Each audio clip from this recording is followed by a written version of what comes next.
छोटी छोटी उपलब्धियों में देश को बर्बाद कर रहे हैं। मारा 5,000 લઈને મારો પટ્ટો બની જાય તો ભ્રષ્ટાચારી હું પોતે જ થઈ છું।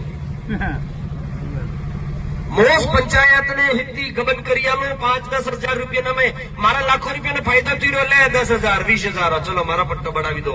માને એક પ્લોટ મારે નામે કરી આલો 50,000 રૂપિયા। આવા વ્યક્તિ પાછા સમાજમાં અગાડી થઈને સમાજના ફેસલા કરવા में અગાડી ગઈ। મય થકે દેખો તો ખાલી ખોખલા એકલો સમાજની જાજરીત માટે ફેસલા કરવા વાળા એને પાછો પ્રવચન આપવા વાળા ભ્રષ્ટાચાર નહીં કરવાનો એમ મય જઈને જોવો તો દુનિયાભરનું ખાઈ કદડીને ભેગું કર્યું વગાડે।